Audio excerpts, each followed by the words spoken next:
मंगळवारी 9 सप्टेंबरला उपराष्ट्रपती पदाची निवडणूक पार पडली। या निवडणुकीमध्ये एनडीए आघाडीचे उमेदवार सीपी राधाकृष्णन यांनी बाजी मारली आहे आणि सीपी राधाकृष्णन हे देशाचे 15वे उपराष्ट्रपती म्हणून निवडून आले। जगदीप धनखड यांनी दिलेल्या राजीनाम्यानंतर देशामध्ये उपराष्ट्रपती पदाच्या निवडणुका लागल्या।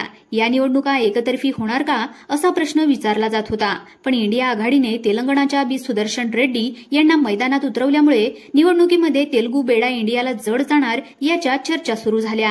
अगदी एनडीए फुटणार का, निवडणुकीमध्ये ट्विस्ट येणार का इथपर्यंत विषय गेला, पण मुळामध्ये एनडीए आघाडीकडे निवडून येण्यासाठी जेवढी मतं लागतात त्यापेक्षा जास्त मतं होती। प्रत्यक्ष निवडणुकीतही ते दिसून आलं आणि सीपी राधाकृष्णन यांना 452 मतं मिळाली, तर बी सुदर्शन रेड्डी यांना 300 मतं मिळाली। पण मंगळवारी उपराष्ट्रपती पदाच्या निवडणुकीमध्ये नक्की काय काय घडलं, इंडिया आघाडीने निवडणुकीमध्ये बाजी कशी मारली, एनडीएची मतं फुटतील अशी चर्चा असताना इंडिया आघाडीची मतं फुटली का आणि फुटली असतील तर कोणाची मतं फुटली, सगळी माहिती सांगणारा हा व्हिडिओ असणार आहे, त्यामुळे व्हिडिओ शेवटपर्यंत नक्की पहा।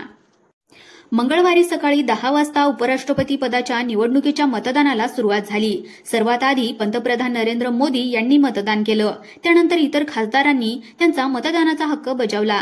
दुपारी 3 वाजेपर्यंत 96% मतदान पूर्ण झालं होतं, तर शेवटच्या 2 तासामध्ये उरलेल्या खासदारांनीही त्यांचा मतदानाचा हक्क बजावला।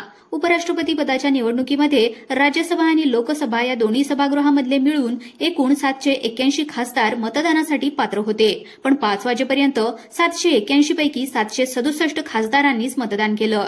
निवडणुकीमध्ये एकूण 98.2% मतदान झालं। यामध्ये एकूण 14 खासदारांनी मतदान केलं नाही। या 14 जणांमध्ये बीजेडीचे 7, बीआरएसचे 4 आणि शिरोमणी अकाली दलचे 1, 2 अपक्ष यांचा समावेश आहे। आता सुरुवातीला दोन्हीकडचं संख्याबळ पाहता एनडीएला 422 मतं नक्की मिळतील आणि इंडियाला 324 मतं नक्की मिळतील असा अंदाज व्यक्त केला जात होता। इंडियाचं पारडं अर्थातच जड असलं तरी तेलुगू बिडा गेम फिरवणार का, ऐनवेळी चंद्रबाबू डाव टाकणार का अशी जोरदार चर्चा सुरू होती। पण असं असलं तरी इंडिया आघाडीवर आपली मतं इंटॅक्ट ठेवण्याचं प्रेशर सुद्धा होतंच।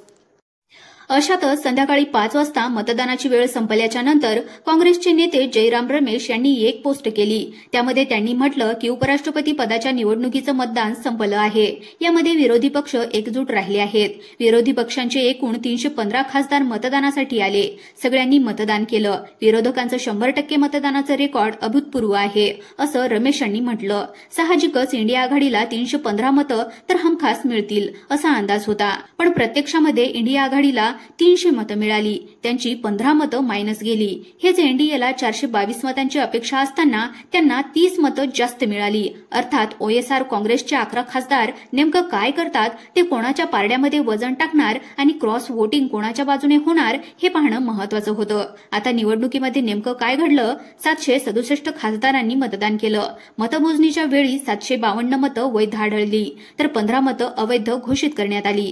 समोर आलेल्या निकालावरून स्पष्ट होतं की इंडिया आघाडी आपल्या खासदारांना एकत्र ठेवू शकली नाही। एनडीएकडे एकूण 422 खासदार होते। समजा जगनमोहन रेड्डी यांच्या वायएसआर काँग्रेसच्या सर्व 11 खासदारांनी एनडीए उमेदवाराच्या बाजूने मतदान केलं तरी ही संख्या 433 पर्यंत पोहोचते, पण सीपी राधाकृष्णन यांना एकूण 452 मतं मिळाली। त्यामुळे 19 विरोधी खासदारांनी इंडिया उमेदवाराच्या बाजूने क्रॉस वोटिंग केल्याच्या चर्चा आता होत आहेत। त्यामध्ये काँग्रेस नेते जयराम रमेश यांनी इंडिया आघाडीला फिक्स 315 मतं मिळतील असा अंदाज व्यक्त केला होता। तो जरी खरा मानला तरी 15 मतं फुटल्याची चर्चा आहेच। जयराम रमेश यांच्या ट्विटला उत्तर देत भाजप खासदार निशिकांत दुबे यांनी विरोधकांची 15 मतं इंडियाच्या उमेदवाराला मिळाली असा दावा केलाय। विरोधकांचे 15 खासदार पळून गेले, राहुल गांधीच्या नेतृत्वाखालची एकता संपली का असा सवाल त्यांनी त्यांच्या पोस्टमधून केलाय। त्यामुळे विरोधकांचे कोणते 15 खासदार फुटले याबद्दल आता वेगवेगळ्या चर्चा होताना दिसतायत। त्यामुळे आता याच चर्चेबद्दल आपण बोलूयात।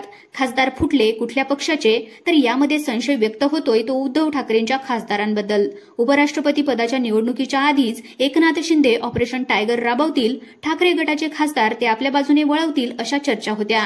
ठाकरेंच्या लोकसभेतल्या 9 खासदारांपैकी एकूण 6 खासदार शिंदेच्या कॉन्टॅक्टमध्ये असल्याच्या बातम्या येत होत्या। त्यामध्ये शिंदेंना राज्यातलं आणि दिल्लीतलं आपलं प्रस्थ वाढवण्यासाठी ठाकरे भाजप या वाढत्या जवळीकीला सुपरपंच देण्यासाठी जादूची कांडी फिरवायची होतीच. तीच संधी या निमित्ताने शिंदेंनी साधल्याचं बोललं जातंय. सोबतच काही दिवसापूर्वी ठाकरे इंडियामध्ये जातील का अशा चर्चा सुरू होत्या. त्यासाठी पूरक परिस्थिती बनण्यातही ठाकरे ऍक्टिव्ह असल्याचं बोललं गेलं. त्यामुळे ठाकरेंच्या खासदारांनी दबावगट निर्माण करत आपलं मत एनडीएच्या पारड्यामध्ये टाकल्याचं सुद्धा बोललं जातंय. अर्थातच उपराष्ट्रपती पदाच्या निवडणुकीमध्ये गुप्त मतदान होत असल्यानं खरंच ठाकरेंचे खासदार फुटले का या प्रश्नाभोवती फिरणारा संशय कायम राहणार आहे. संशय जसा ठाकरेवर आहे तसाच तो शरद पवारांवर सुद्धा आहे.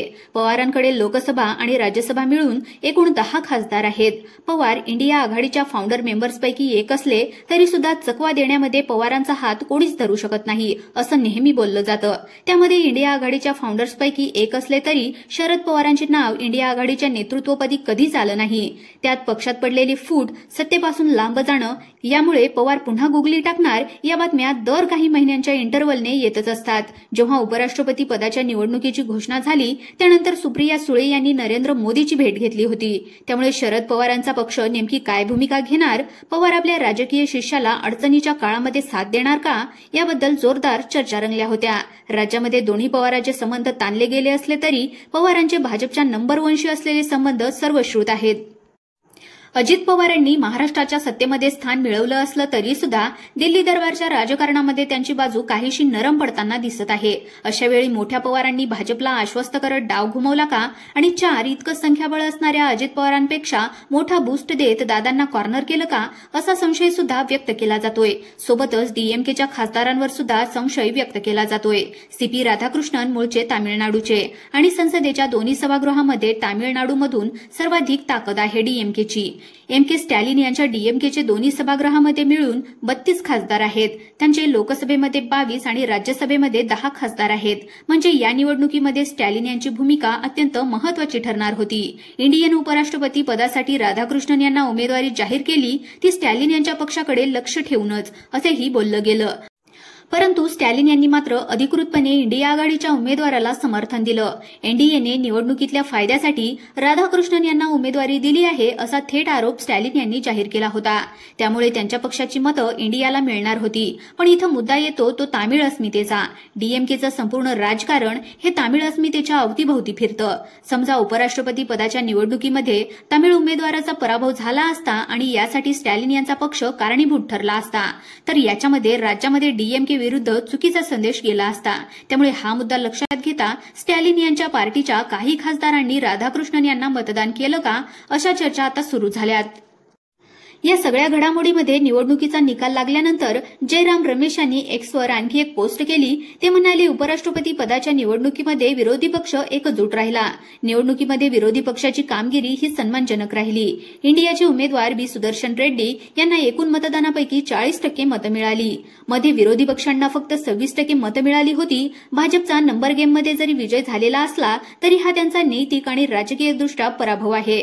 वैचारिक लढाई ही सुरूच राहील. पण विरोधी पक्षाचे खासदार खरंच फुटले की नाही यावर मात्र त्यांनी काहीच भाष्य केलं नाही. असं असलं तरी मतांचा आकडा पाहता नेमकी कोणाचे खासदार फुटले आणि किती खासदार फुटले याची चर्चा होत राहील आणि सोबतच संशय सुद्धा व्यक्त केला जाईल. एवढं नक्की.